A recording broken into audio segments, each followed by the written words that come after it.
بسم الله الرحمن الرحيم السلام عليكم ورحمة الله تعالى وبركاته داوديال كسو دوادا وركا جنالكينا حوغتا دالكا قدوبدا وركينا عاد كداودوتانا وحاكم دقون دونا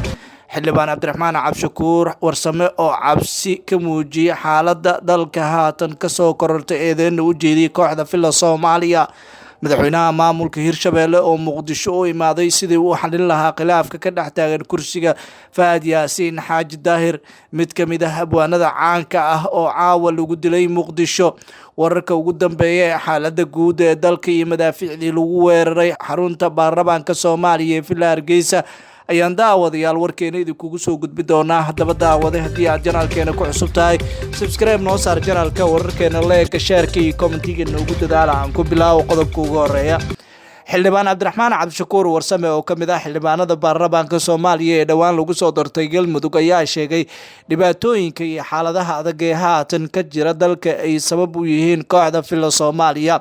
cabdiraxmaan cabshakuur warsame ayaa waxa uu tilmaamay in xaaladii adkeyd ee maanta ka dhacday xarunta baarlamaanka ee Villa Hargeysa ay ahayd mid dhibaato badan dhalisay sida uu sheegay xildhibaan cabdiraxmaan cabshakuur warsame ahna murashax madaxweyne xilka Soomaaliya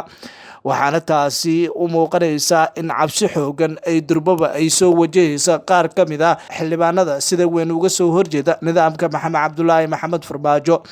waxaana uu sheegay in hoobiyaashii maanta lagu soo tuuray kulanka xarunta ay ku lahayeen baarlamaanka Soomaaliya labada aqal in ay ka dheereen aaga madaxtooyada Soomaaliya sida uu sheegay cabdiraxmaan cabshakuur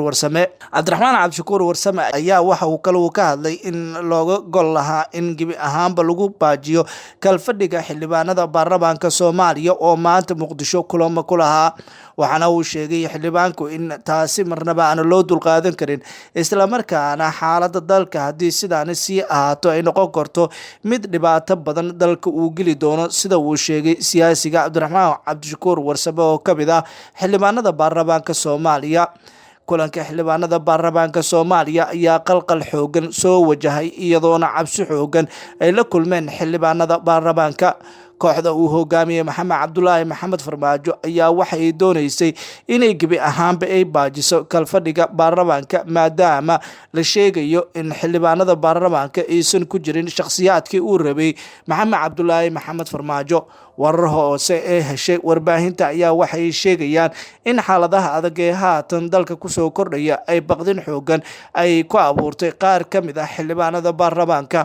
mahad salaad oo ka mid ah xildhibaanada Galmudug laga soo doortay ayaa waxa uu tilmaamay in baqdin xoogan ay soo gashay dhammaanba mas'uuliyiintii iyo xildhibaanadii kala duwanaa ee ku sugnaa xarunta Villa Hargeysa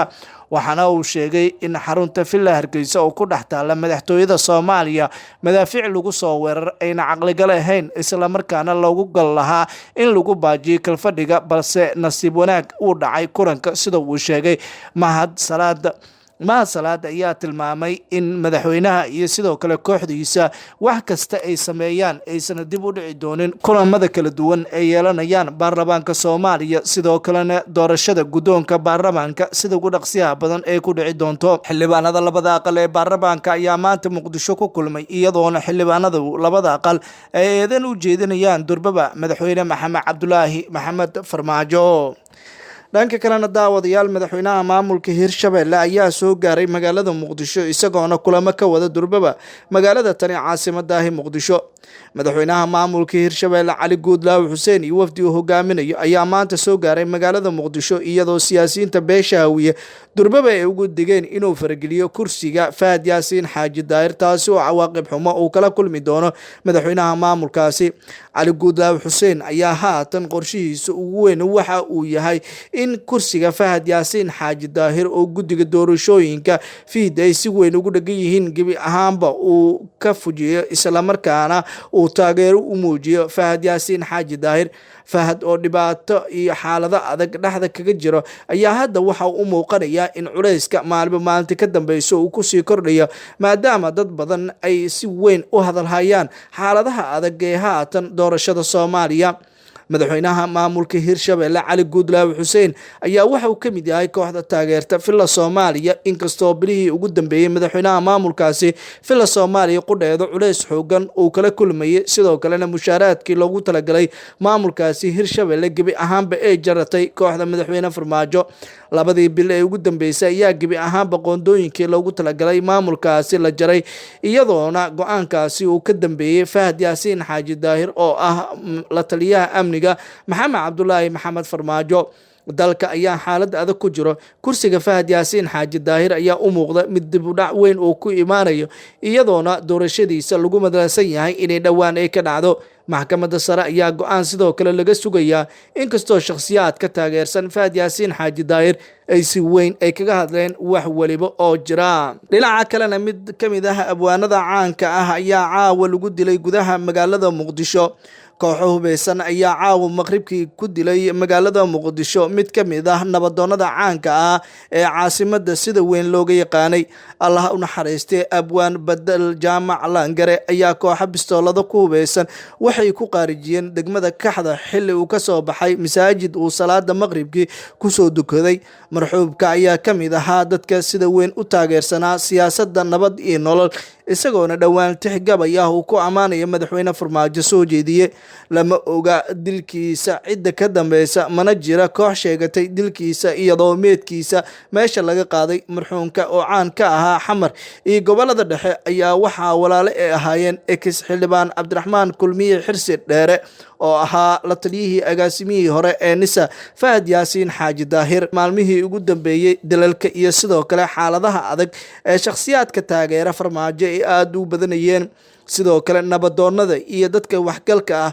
ayaa Muqdisho dhawaan si weyn loogu beegsanaya lama oga saaciida sida saxda ugu dambeysa dalalka kala duwan ee loo geysanaya nabadoonnada qaybahooda kala duwan